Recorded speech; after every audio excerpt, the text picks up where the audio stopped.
Dios les bendiga, mis queridos cristianos, creyentes y congregantes.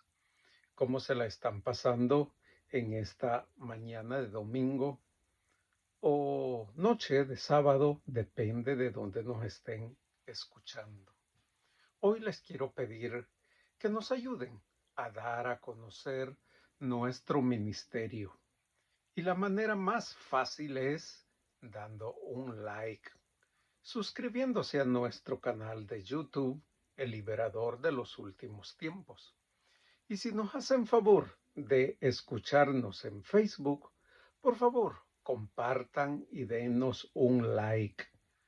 Ustedes saben que los algoritmos lo requieren para poner los videos en la posición donde más gente los pueda ver. Y esa es la razón por la que subimos nuestros devocionales y nuestras enseñanzas. Dicho esto, entramos en nuestro devocional con las dos enseñanzas de esta semana. La del día martes, despójate de lo carnal. Y la del día viernes, siendo verdaderamente libres. Realmente, despojarte de lo carnal tiene mucho que ver con tu nueva manera de vivir. Recuerda que cuando aceptaste a mi Señor Jesús como tu Señor y Salvador, tenían o tienen que haber pasado tres cosas en tu proceso. Número uno, aceptar a mi Señor Jesús como Señor y Salvador. Segundo, ser sellado con el Espíritu Santo. Y tercero, tu nombre debe de estar escrito en el libro de la vida. Cualquiera de esos tres que no esté alineado podría descalificarte. Por eso es importante estar seguro de que estás seguro, de que estás llenando los tres requisitos. El que es más evidente de los tres es nacer de nuevo. Recuerda que tu vieja pasada manera de vivir, cuando vivías de acuerdo a los deseos pecaminosos de tu carne, se quedó atrás. Aunque lo expliqué en la enseñanza, no necesariamente significa que ya no vas a cometer ningún pecado. Tampoco significa que cuando cometas un pecado volverás a ser esclavo del pecado. Eso era antes. Ahora el Espíritu Santo te redarguirá y ya no serás esclavo del pecado.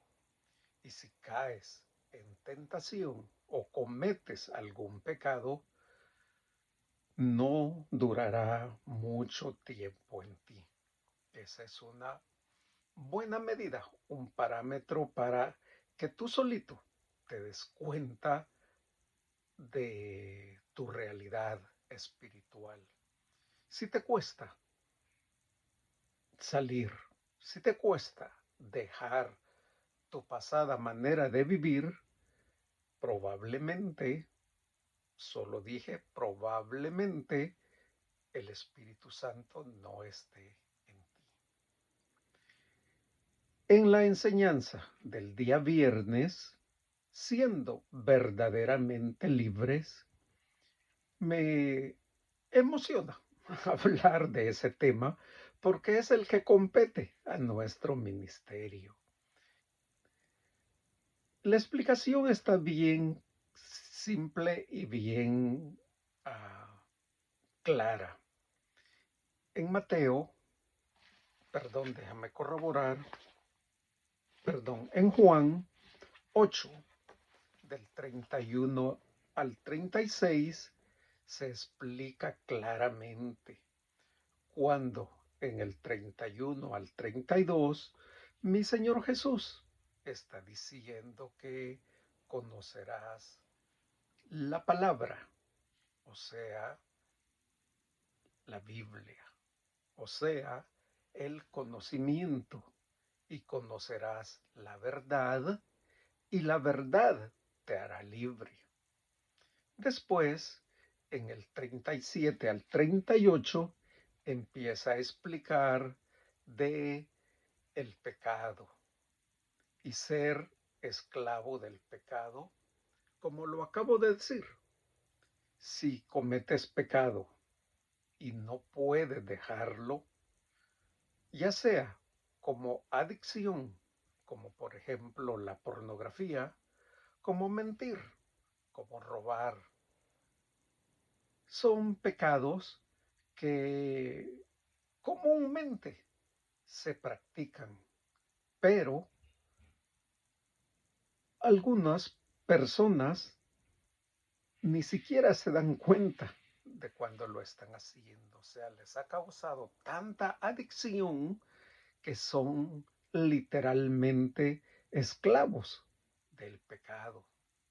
Y mi Señor Jesús lo dice claramente en Juan 8:36.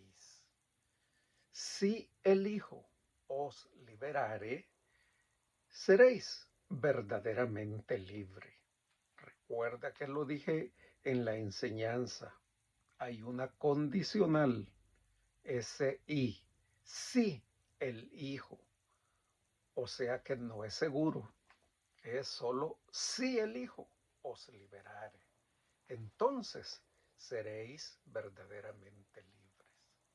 Entonces espero que puedas notar claramente la diferencia entre conocer la verdad y la verdad te hace libre y ser verdaderamente libre de el pecado. Y yo lo explico de otra manera también en nuestro ministerio. Cuando tú buscas ser ministrado en liberación, realmente te pones a cuentas con mi Señor Jesús porque renuncias, perdonas a todo el que te hizo daño y renuncias a todos los pecados que hayas cometido. Después se echan fuera todos los espíritus causantes de esos pecados que entraron tomando derecho legal cuando tú cometiste el pecado, porque rompiste una ley de Dios. En eso consiste la liberación. Después te pones a cuentas con mi Señor Jesús y si mi Señor Jesús te liberare, entonces serás verdaderamente libre. Te invito a que vayas conmigo a la Biblia. Yo estoy utilizando Reina Valera 1960 y vamos a ir a Juan capítulo 8 del 31 en adelante. Y ahí dice: dijo entonces Jesús a los judíos que habían creído en él: si vosotros permaneciereis en mi palabra, seréis verdaderamente mis discípulos y conoceréis la verdad, y la verdad os hará libre. Estamos hablando de la palabra. Le respondieron: linaje de Abraham somos, y jamás hemos sido esclavos de nadie. ¿Cómo dices que seremos libres? Jesús le respondió: de cierto os digo, que todo aquel que hace pecado, esclavo es del pecado. Y es esclavo, y el esclavo no queda en casa para siempre. El Hijo sí queda para siempre. Así que, si el Hijo os libertare, seréis verdaderamente libres. Si pones atención, aquí estamos hablando de la esclavitud del pecado. O sea que hay una pequeña diferencia. y que espero que no te confundas. Solo pide al Espíritu Santo que te lo revele, pero realmente es bien simple. Primero está hablando de ser sus discípulos y conoceréis la palabra, o sea, el mensaje dicho para todos, la Biblia, la palabra de Dios. Después, en el contexto está hablando de el pecado y está hablando de esclavo del pecado. Y dice que si el Hijo os liberare, seréis verdaderamente libres del pecado. Entonces, no hay dónde perderse y no te confundas. Ser libre y ser verdaderamente libre. Espero que busques ser ministrado en liberación con un pastor que conozca acerca del ministerio. Si en tu congregación no hay alguien que lo haga, te invito a que te contactes con nosotros vía email. Escríbenos a liberador62@gmail.com. Con mucho gusto te asistiremos. Que tengas un bendecido domingo y recuerda que todo lo que hagas glorifique a Dios Padre en Cristo Jesús. Amén y amén.